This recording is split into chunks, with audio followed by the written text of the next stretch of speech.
মুরলির তারিখ 30 মে 2025। মুরলির শিরোনাম, তোমরা এখন শান্তিধাম আর সুখধামে যাওয়ার জন্য ঈশ্বরীয় ধামে বসে আছো। এ হল সৎ এর সঙ্গ, যেখানে তোমরা পুরুষোত্তম হয়ে উঠছ। প্রশ্ন, বাচ্চারা, তোমরা বাবার থেকেও উঁচু নিচে নও, তা কিভাবে? উত্তর, বাবা বলেন, বাচ্চারা, আমি এই বিশ্বের মালিক হই না, আমি তোমাদের এই বিশ্বের মালিক বানাই, সেই সঙ্গে এই ব্রহ্মাণ্ডেরও মালিক বানাই। বাচ্চারা, আমি উঁচুর থেকেও উঁচু বাবা তোমাদের নমস্কার জানাই। যে বাবা তোমাদের এমন বানান, তোমরাও তাকে নমস্কার করো। ওম শান্তি। মিষ্টি মিষ্টি আত্মা রূপী বাচ্চাদেরকে নমস্কার। তোমরা রেসপন্সও করো না, বলো, বাবা নমস্কার, কেননা বাচ্চারা জানে যে বাবা আমাদের যেমন এই ব্রহ্মাণ্ডের মালিক বানান, তেমনি এই বিশ্বের মালিকও বানান। বাবা তো কেবল এই ব্রহ্মাণ্ডের মালিক হন, এই বিশ্বের মালিক হন না। তিনি বাচ্চাদের ব্রহ্মাণ্ড এবং বিশ্ব এই দুইয়েরই মালিক বানান। তাহলে বলো, কে বড় হল? বাচ্চারাই তো বড় হল, তাই তিনি বাচ্চাদের নমস্কার করেন। বাবা, তুমি আমাদের এই ব্রহ্মাণ্ড এবং বিশ্বের মালিক বানাও, তাই তোমাকেও নমস্কার। মুসলমানরাও মালেকুম সেলাম, সেলাম মালেকুম বলে থাকে, তাই না? বাচ্চারা, তোমাদের এই হল খুশি। যার নিশ্চয় আছে, নিশ্চয় ছাড়া কেউই তো এখানে আসতে পারে না। এখানে যে আসে, সে জানে যে আমি কোনো মনুষ্য গুরুর কাছে যাচ্ছি না। আমরা মনুষ্য বাবার কাছে, মনুষ্য টিচারের কাছে বা মনুষ্য গুরুর কাছে যাই না। তোমরা আসো আত্মিক বাবা, আত্মিক টিচার, আত্মিক সদ্গুরুর কাছে। জগতে তো সেই সব মানুষ তো অনেকই আছে। এ হলো একই। এই পরিচয় কেউই জানত না। ভক্তিমার্গের শাস্ত্রেও আছে যে রচয়িতা আর রচনাকে কেউই জানে না। আর এই না জানার কারণে তাদের অনাথ বলা হয়। যে খুব ভালোভাবে পড়াশোনা করে, সেই বুঝতে পারে যে আমাদের সকল আত্মার এক বাবা হলেন নিরাকার। তিনি এসেই একাধারে বাবা, টিচার এবং সদ্গুরু হন। গীতাতে কৃষ্ণের নামের মহিমা করা হয়েছে। গীতা হল সর্বশাস্ত্র শিরোমণি, সর্বোত্তম। গীতাকেই মাতাপিতা বলা হয়, আর যা শাস্ত্র আছে তাকে মাতাপিতা বলা হবে না। শ্রীমদ্ভগবদ্গীতা যে মাতা, এমন মহিমা আছে। ভগবানের মুখ কমল থেকে নিঃসৃত এই গীতার জ্ঞান। বাবা হলেন উচ্চ থেকেও উচ্চ, তাহলে অবশ্যই সর্বোচ্চ মহিমা যে গীতার, সেই হল রচয়িতা। বাকি সব শাস্ত্র হল এর পাতা অর্থাৎ রচনা। রচনা থেকে কোনো উত্তরাধিকার পাওয়া যায় না। যদিও পাওয়া যায়, তাও অল্পকালের জন্য। বাকি যে সব শাস্ত্র আছে, তা পাঠ করলে অল্পকালের জন্য সুখ পাওয়া যায়, তাও এক জন্মের জন্য। যা মানুষই মানুষকে পড়ায়। সমস্ত প্রকারের যেসব পড়া আছে, তা অল্পকালের জন্য মানুষই মানুষকে পড়ায়। অল্পকালের সুখ পায়, তারপর অন্য জন্মে অন্য পড়া পড়তে হয়। এখানে তো এক নিরাকারী বাবাই আছেন, যিনি 21 জন্মের জন্য অবিনাশী উত্তরাধিকার দেন। কোনো মানুষ তো এমন দিতে পারে না। ওরা তো কপর্দক শূন্য বানিয়ে দেয়। বাবা তোমাদের পাউন্ড তৈরি করেন। বাবা এখন বসে বাচ্চাদের বোঝাচ্ছেন, তোমার সকলেই তো ঈশ্বরের সন্তান, তাই না? সর্বব্যাপী বলাতে অর্থ কিছুই বুঝতে পারেনি। সবার মধ্যে যদি পরমাত্মা থাকে, তাহলে সবাই তো বাবা হয়ে গেল। বাবাই বাবা, তাহলে উত্তরাধিকার কোথা থেকে পাওয়া যাবে? কার দুঃখকে হরণ করবে? বাবাকেই দুঃখহর্তা এবং সুখকর্তা বলা হয়। বাবাই বাবা, এর তো কোনো অর্থই হয় না। বাবা বসে বোঝান, এ হল রাবণ রাজ্য। এও এই নাটকেই নিহিত আছে, তাই চিত্রতেও পরিষ্কারভাবে দেখানো হয়েছে। বাচ্চারা, তোমাদের বুদ্ধিতে আছে যে আমরা এখন পুরুষোত্তম সঙ্গম যুগে রয়েছি। বাবা আমাদের পুরুষোত্তম বানাতে এসেছেন। যেমন ব্যারিস্টারি, ডাক্তারি ইত্যাদি পড়ে, যাতে পদ পায়। ভাবে এই বিষয়ে পড়ে আমরা অমুক হব। এখানে তোমরা সতের সঙ্গে বসে আছো, যার জন্য তোমরা সুখধামে যাও। সৎ ধামও হল দুটি, এক হল সুখধাম, দ্বিতীয় হল শান্তিধাম। তা হল ঈশ্বরের ধাম। বাবা তো রচয়িতা, তাই না? যারা বাবার কাছে বুঝে সতর্ক হয়ে যায়, তাদের কর্তব্য হল সার্ভিস করা। বাবা বলবেন, তোমরা এখন বুঝে শুনে সাবধান হয়েছ, তাহলে শিবের মন্দিরে গিয়ে বোঝাও, তাদের বলো, তোমারের উপর ফল, ফুল, মাখন, ঘি, আকন্দ ফুল, গোলাপ ভ্যারাইটি জিনিস ক্যান চড়াও। কৃষ্ণের মন্দিরে আকন্দের ফুল নিবেদন করা হয় না, তাকে খুব সুন্দর সুগন্ধিত ফুল নিবেদন করা হয়। শিবকে আকন্দের ফুল আবার গোলাপ ফুলও নিবেদন করা হয়। এর অর্থ তো কেউই জানে না। এই সময় বাচ্চারা, তোমাদের বাবা পড়ান, কোনো মানুষ পড়ান না। আর সম্পূর্ণ দুনিয়ায় মানুষ মানুষকে পড়ায়। তোমাদের ভগবান পড়ান। কোনো মানুষকে কখনোই ভগবান বলা হয় না। লক্ষ্মীনারায়ণকেও ভগবান নয়, তাঁদের দেবতা বলা হয়। ব্রহ্মা বিষ্ণু শঙ্করকেও দেবতা বলা হবে। ভগবান হলেন এক বাবা, তিনি হলেন সমস্ত আত্মাদের বাবা। সবাই বলেও থাকে, হে পরমপিতা পরমাত্মা। তাঁর প্রকৃত নাম হল শিব। আর বাচ্চারা, তোমরা হলে শালগ্রাম। পণ্ডিতরা যখন রুদ্রযজ্ঞের রচনা করে, তখন শিবের অনেক বড় লিঙ্গ বানানো হয় আর ছোট ছোট শালগ্রাম বানানো হয়। আত্মাদের শালগ্রাম বলা হয়, পরমাত্মাকে শিব বলা হয়। তিনিই হলেন সকলের বাবা। আমরা সকলেই হলাম ভাই ভাই, বলাও হয় ব্রাদারহুড। বাবার সন্তান আমরা হলাম ভাই ভাই। তাহলে ভাই বোন কিভাবে হলাম? প্রজাপিতা ব্রহ্মার মুখ দ্বারা প্রজার রচনা করা হয়। তারা হল ব্রাহ্মণ আর ব্রহ্মাণী। আমরা প্রজাপিতা ব্রহ্মার সন্তান, তাই আমাদের বিকে বলা হয়। আচ্ছা, ব্রহ্মাকে কে জন্ম দিয়েছে? ভগবান। ব্রহ্মা বিষ্ণু শঙ্কর, এসবই হল ক্রিয়েশন। সূক্ষ্মবতনেরও রচনা হয়েছে। ব্রহ্মা মুখ কমল থেকে তোমার বাচ্চারা বেরিয়েছ। তোমাদের ব্রাহ্মণ ব্রাহ্মণী বলা হয়। তোমার ব্রহ্মার সন্তান ব্রহ্মা মুখ বংশাবলী। প্রজাপিতা ব্রহ্মা কিভাবে সন্তানের জন্ম দেবেন? অবশ্যই তিনি অ্যাডপ্ট করবেন। গুরুদের ফলোয়াররা যেমন অ্যাডপ্টেড হয়, তাদের বলা হবে শিষ্য। তাই প্রজাপিতা ব্রহ্মা সম্পূর্ণ দুনিয়ার পিতা হয়ে গেলেন। তাকে বলা হয় গ্রেট গ্রেট গ্র্যান্ডফাদার। প্রজাপিতা ব্রহ্মাকে তো এখানেই চাই, তাই না? সূক্ষ্মবতনেও ব্রহ্মা আছেন। ব্রহ্মা বিষ্ণু শঙ্কর এই নামের মহিমা করা হয়, কিন্তু সূক্ষ্মবতনে তো প্রজা থাকেই না। প্রজাপিতা ব্রহ্মাকে এসব বাবা বসেই বোঝান। ওই ব্রাহ্মণরাও নিজেদের ব্রহ্মার সন্তান বলে পরিচয় দেন। ব্রহ্মা এখন কোথায় আছেন? তোমরা বলবে এখানে বসে আছেন, ওরা বলবে এ অনেক আগে হয়ে গেছে। ওরা তো নিজেদের পূজারী ব্রাহ্মণ বলে পরিচয় দেয়।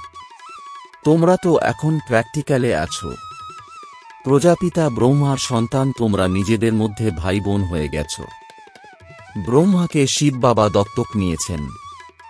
তিনি বলেন, আমি এই বৃদ্ধ শরীরে প্রবেশ করে তোমাদের রাজযোগ শেখাই।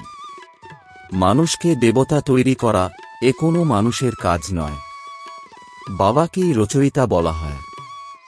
ভারতবাসী এও জানে যে শিব জয়ন্তীও পালন করা হয়। শিব হলেন আমাদের বাবা। মানুষ এও জানে না যে দেবী দেবতাদের এই রাজ্য কে দিয়েছিলেন। স্বর্গের রচয়িতা হলেনই পরমাত্মা, যাকে পতিত পাবন বলা হয়। আত্মা মূল স্বরূপে পবিত্র হয়, তারপর শত, রজত এবং তমতে আসে। এই সময় কলিযুগে সকলেই তমপ্রধান, সত্যযুগে শতপ্রধান ছিল। আজ থেকে ৫,০০০ বছর পূর্বে এই লক্ষ্মীনারায়ণের রাজ্য ছিল। ২৫০০ বছর দেবতাদের ডিনাস্টি অর্থাৎ রাজত্ব চলেছিল। তাদের সন্তানরাও রাজত্ব করেছিল। Lakshmi Narayan the first, the second, এমনভাবে চলতে থাকে। মানুষ এইসব বিষয়ে কিছুই জানে না। এই সময় হল সকলেই তমপ্রধান এবং পতিত। এখানে একজন মানুষও পবিত্র থাকতে পারে না। সকলেই ডাকতে থাকে, হে পতিত পাবন, এসো। তাহলে এ তো পতিত দুনিয়াই হল, তাই না? একেই কলিযুগ বা নরক বলা হয়। নতুন দুনিয়াকে স্বর্গ, পাবন দুনিয়া বলা হয়। এরপরে আবার কি করে পতিত হয় এ কেউই জানে না। ভারতে এমন একজনও মানুষ নেই যে নিজের ৮৪ জন্মকে জানে।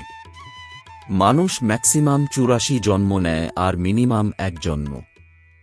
ভারতকে অবিনাশী খণ্ড মানা হয়, কেননা এখানেই শিব বাবার অবতরণ হয়। ভারত খণ্ডের কখনোই বিনাশ সম্ভব নয়। বাকি যা অনেক খণ্ড আছে তার বিনাশ হয়ে যাবে। এই সময় আদি সনাতন দেবী দেবতা ধর্ম প্রায় লোপ হয়ে গেছে। কেউই এখন নিজেদের দেবতা বলে না, কেননা দেবতারা ছিলেন শতপ্রধান, পবিত্র। এখন তো সকলেই পতিত এবং পূজারী হয়ে গেছে। এও বাবাই বসে বোঝান। ভগবান উবাচ, তাই না? ভগবান হলেন সকলের বাবা, তিনি একইবার এই ভারতে আসেন। তিনি কবে আসেন? এই পুরুষোত্তম সঙ্গম যুগে। এই সঙ্গম যুগকেই পুরুষোত্তম বলা হয়। এই সঙ্গম যুগ হল কলিযুগ থেকে সত্যযুগ আর পতিত থেকে পাবন হওয়ার যুগ। কলিযুগে থাকে পতিত মানুষ, সত্যযুগে থাকে পবিত্র দেবতা। তাই এই যুগকে বলা হয় পুরুষোত্তম সঙ্গম যুগ, যখন বাবা এসে পতিত থেকে পাবন করেন। তোমরা এখানে এসেছো মানুষ থেকে পুরুষোত্তম দেবতা হতে। মানুষ তো একটাও জানে না যে আমরা আত্মারা নির্বাণধামে থাকি। সেখান থেকেই পার্ট প্লে করতে আসি। এই নাটকের আয়ু হল ৫,০০০ বছর। আমরা এই অসীম জগতের নাটকে পার্ট প্লে করি। এখানে সব মানুষই পার্ট ধারণকারী। এই নাটকের চক্র ঘুরতেই থাকে, কখনোই তা বন্ধ হয় না। এই নাটকে প্রথমের দিকে সত্যযুগে অভিনয় করতে আসে দেবী দেবতা, তারপর ত্রেতাতে আসে ক্ষত্রিয়। এই নাটককেও তো জানা চাই, তাই না? এ হল কাঁটার জঙ্গল। এখানে সব মানুষই দুঃখী। কলিযুগের পরে আবার সত্যযুগ আসে। কলিযুগে তো অনেক মানুষ, সত্যযুগে কত মানুষ থাকবে? খুবই অল্প। আদি সনাতন সূর্যবংশী দেবী দেবতাই থাকবে। এই পুরানো দুনিয়ার এখন পরিবর্তন হতে হবে। মনুষ্য সৃষ্টি থেকে আবার দেবতাদের সৃষ্টি হবে। ভারতে আদি সনাতন দেবী দেবতাদের ধর্ম ছিল, কিন্তু এখন তোমরা নিজেদের দেবতা বলো না। তোমরা নিজের ধর্মই ভুলে গেছ। এ কেবল ভারতবাসী যারা নিজের ধর্ম ভুলে গেছে, হিন্দুস্থানে থাকার কারণে নিজেদের হিন্দু বলে দেয়। দেবতারা পবিত্র ছিল, এরা হল পতিত, তাই নিজেদের দেবতা বলতে পারে না। তারা দেবতাদের পূজা করতে থাকে, নিজেদের পাপী নীচ বলে। বাবা এখন বোঝাচ্ছেন, তোমরাই পূজ্য ছিলে, আবার তোমরাই পূজারী পতিত হয়েছ। আমি সেই এই অর্থ তিনি বুঝিয়েছেন। ওরা তো বলে দেয় আত্মাই পরমাত্মা। এ হল মিথ্যা মায়া, সত্যযুগে এমন বলবে না। বাবা সত্যখণ্ডের স্থাপনা করেন, রাবণ করে মিথ্যা খণ্ডের স্থাপনা। আত্মা কি আর পরমাত্মা কি এও বাবা এসেই বোঝান। এও কেউই জানে না। বাবা বলেন, তুমি আত্মা বিন্দু, তোমাদের মধ্যে ৮৪ জন্মের পার্ট নির্ধারিত রয়েছে। আমি আত্মা কেমন এ কেউই জানে না। আমি ব্যারিস্টার, আমি অমুক, এ কথা জানে, বাকি আত্মাকে একজনও মানে না। বাবা এসেই পরিচয় দেন, তোমাদের আত্মার মধ্যে ৮৪ জন্মের পার্ট অবিনাশীভাবে নির্ধারিত হয়ে আছে, যা কখনোই বিনাশ হতে পারে না। এই ভারত ছিল গার্ডেন অফ ফ্লাওয়ার। সুখী সুখ ছিল, এখন দুঃখই দুঃখ রয়েছে। বাবা এই নলেজ দেন। বাচ্চারা, তোমরা বাবার কাছে এখন নতুন নতুন কথা শোনো। সবথেকে নতুন কথা হল, তোমাদের এখন মানব থেকে দেবতা হতে হবে। তোমরা জানো যে মানুষ থেকে দেবতা হওয়ার পড়া কোনো মানুষ পড়ায় না, ভগবান পড়ান। সেই ভগবানকে সর্বব্যাপী বলা, এ তো গালি দেওয়া হয়ে গেল। বাবা এখন বোঝাচ্ছেন, আমি প্রতি ৫,০০০ বছর পরে এসে এই ভারতকে স্বর্গ বানাই, রাবণ বানায় নরক। এই কথা দুনিয়ার আর কেউই জানে না। বাবা এসেই তোমাদের মানুষ থেকে দেবতা বানায়। এমন কথাও আছে যে দুর্গন্ধযুক্ত ময়লা কাপ পরিষ্কার করে। ওখানে বিকার থাকে না। সে হল সম্পূর্ণ নির্বিকারী দুনিয়া। এখন হল বিকারী দুনিয়া। মানুষ ডাকেও, হে পতিত পাবন, এসো। রাবণ আমাদের পতিত বানিয়েছে, কিন্তু জানেই না যে রাবণ কবে এসেছে, কি হয়েছিল। রাবণ কত কাঙ্গাল করে দিয়েছে। ৫,০০০ বছর পূর্বে ভারত কত বিত্তবান ছিল। সেখানে সোনাহিরে জহরতের মহল ছিল। সেখানে কত ধন সম্পদ ছিল। এখন এখানকার পরিস্থিতি কি? তাই বাবা ব্যতীত আর কেউই মুকুটধারী বানাতে পারে না। তোমরা এখন বলো, শিব বাবা ভারতকে হেভেন বানান। বাবা এখন বলছেন, মৃত্যু সামনে উপস্থিত। তোমরা হলে বানপ্রস্থী। এখন তোমাদের ফিরে যেতে হবে, তাই নিজেকে আত্মা মনে করো, মামেকম স্মরণ করো, তাহলেই পাপ ভস্ম হয়ে যাবে। আচ্ছা, মিষ্টি মিষ্টি প্রশিক্ষার্থী বাচ্চাদের মাতাপিতা বাপদাদা স্মরণের স্নেহসুমন আর সুপ্রভাত। আত্মাদের পিতা তাঁর আত্মারূপী বাচ্চাদেরকে জানাচ্ছেন নমস্কার। ধারণার জন্যে মুখ্য সার।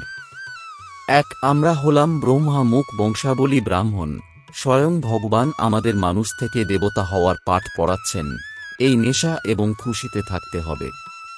পুরুষোত্তম সঙ্গম যুগে পুরুষোত্তম হওয়ার পুরুষার্থ করতে হবে।